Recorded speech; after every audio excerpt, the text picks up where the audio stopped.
They tried to convince me LeBron wasn't gonna go in that arena and put boots to asses today. Wait, hold on. They tried to tell me we was overhyping Vando. We was overhyping Rui. Oh, just wait till they come back. Y'all go see. You damn right we go see, and we saw it. But before I get into this video, I gotta understand one thing. Devin Booker, you know what? We go get into it. Let's talk about this shit. What's good, Junker Nation? We back with another YouTube video, man. Listen, man, we going to Vegas. Let's just start there. We're going to Vegas. I don't know where your favorite team going. I don't know the Suns, the Warriors, the Clippers. I don't know where they going. Let them do what they do. But I know where the Lakers going. We going to Vegas. It's just crazy the amount of energy switching that I'm seeing on social media today. The energy is switching. Because the energy that I was receiving is that we couldn't do the job. The Lakers wasn't good enough to get the job done against the Suns. Kevin Durant and Devin Booker had to put up 80 points to get the job done. They was going to do so. That's what I was hearing. That was the whole consensus. But then I sat back and think, okay, hold on. Let me see what the Lakers really do best. We play really good defense. We can hit occasional threes. If the Lakers is playing aggressive all 4 quarters, I truly believe there is no team in the whole NBA that can fuck with this squad. But people not understanding, when I have the confidence of the Lakers, most of the time, it's not because the Lakers are playing great at the time. It's because I know LeBron James is going to come in the 4th quarter and say, you know what, gang? Get me to the 4th. Tie game, lead, it don't matter, I'll bring it home. And boy, did Bron bring it home. Man, listen, you will have to tell me the reason you don't like LeBron, because I don't know. But you will have to look at these games and say, you know what? This dude right here, no matter who I think is the GOAT, that right there is the greatest basketball player I've ever seen. Can I remind you, this man is 38, almost 39 years old, closing the game in the 4th quarter with 15 goddamn points. Oh, and mind you, he's getting guarded by any and everybody on the other team. Nurkic didn't want no LeBron. KD didn't want LeBron. Devin Booker, anybody could get it last night, and one's on everybody. But when I say LeBron James had the mindset, I'm putting boost to asses today, that's how he played. If we put the longevity aside, you know what? Put his age to the side. Just look at the pure basketball talent being displayed on the court. If you just look at that and take away who LeBron James actually is, you will still think he's a top 5 player. So imagine if you add the narrative of LeBron James, 21 years, 39 years old, and he might be the MVP of the NBA season. And the one thing that made me nervous last night, it wasn't LeBron at all. It was who was going to step up with LeBron.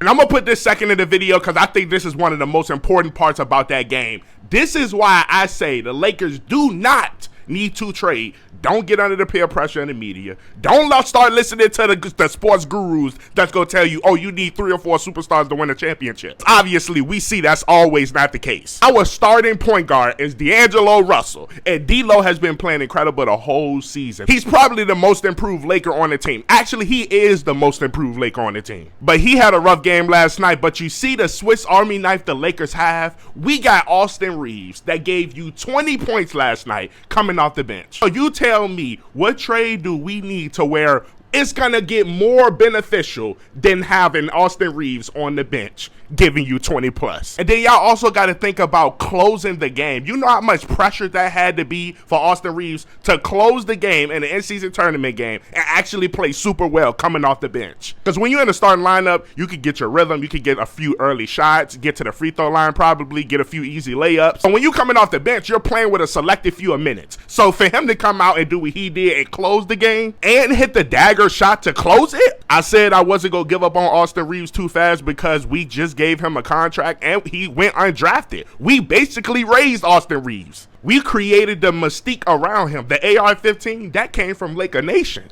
And with all that being said, me talking about D'Lo, talking about Austin Reeves, I didn't even mention Max Christie. What trade do the Lakers possibly need to where we're going to get anywhere better than what we are right now? Okay, let's just assume the Lakers have a slow night. They're not hitting early shots. They're missing free bunnies at the rim. They're not hitting free throws. You can always rely on our defense. This is the key to the Lakers. It's always been. If you go back to 2020, when we won our championship, what did we do the best? We played the best defense in the entire NBA. That's rim protection. That's perimeter defense. All of that. Now, mind you, I think 2020 has the best interior defense, but this team has by far the best perimeter defense. The Phoenix Suns had 10 turnovers in the first quarter. 10! But I would look in the comments and they say you overhyping Vando.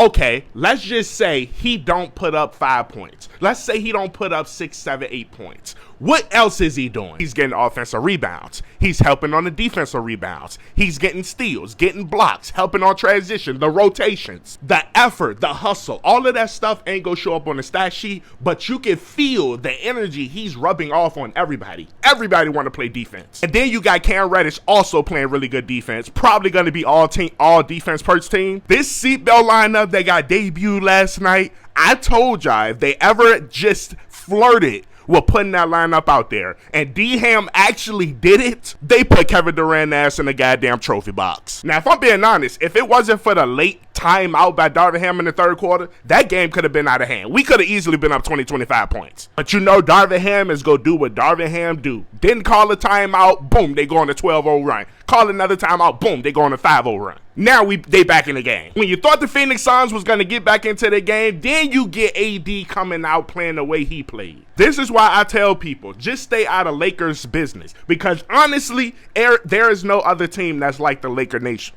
There is no other fan base that's like the Lake Show. So when we getting on our players, there's a reason for it. If we get on AD because he dropped 9 points, don't say, oh, give him some time. Oh, you already know AD inconsistent. Yeah, that's the motherfucking point. If I know the best player on my team can give me 30 a night, why wouldn't I be upset if this motherfucker go out there and give me 9 points? I can go out there and give Bron 9 points. It's really not even AD's stat sheet. It's based on the aggressiveness. If AD is out there being aggressive, getting to the rim, getting to the paint, taking good shots, I'm okay with the stat sheet not looking great. But having a full game where you are the best player on the team and you take 8 shots, that don't even make sense. That's just telling me you don't give a fuck. You don't want to be out there and play today. But then he go out there today and give me 20 shots. That's what I want to see. I want to see the aggressive AD. People don't understand when I say AD is a mismatch for everybody. He's not a 5, but if he's playing his regular position at the 4, he's a mismatch. KD couldn't guard him. Nurkic is a center and he couldn't guard him. We get that AD, we're going to win this World Cup and we might win the NBA championship. I'm going to be honest. I don't see nobody stopping this team fully healthy. Now, let's go ahead and address the elephant in the room. We already here. We might as well talk about it. Devin Booker. Let's talk about it, gang. All I got to ask you, Devin Booker, how many times did the referees help you? Because if you watch that exact same play that he posted, how many times did Austin Reeves get fouled before the timeout was called? Now, don't get me wrong. Was it some bullshit? Yes, it was some bullshit. If I was on the other side, I would be mad too. But I ain't gonna lie, going to social media crying about a call is insane. It's bad calls throughout the entire game. Do y'all not remember the kick ball that LeBron threw to his foot and they didn't call it? Do we not remember that? Let's not act like the referees is just gonna be 100% perfect the whole game. Come on, Devin Booker. Come on, gang. But it's okay. I understand. Going back to the Valley and not going to Vegas, I would be tight too, bitch. I would be tight too. But look, y'all, the Lakers is going to Vegas. The Lakers going to the next round. We got the Pelicans. I really do think we match up super well with the Pelicans. I just think we're too top heavy for them. Yeah, they got Zion, they got Brandon Ingram, they got Josh, they got some players. But the one difference they do not got, I told y'all in the beginning of the video, they don't have a GOAT. That's the difference. Look, my fingers crossed. I'm not jinxing nothing, but I really do think we're going to go out there and handle work. I'm just manifesting it. We might get the Bucks versus the Lakers for the World Cup. Man, fuck all that. This shit is insane. Listen, y'all, if y'all ain't liking the video, make sure you like the video. Subscribe to the YouTube channel if you haven't already. I'm going to see y'all in the next video, y'all. Peace.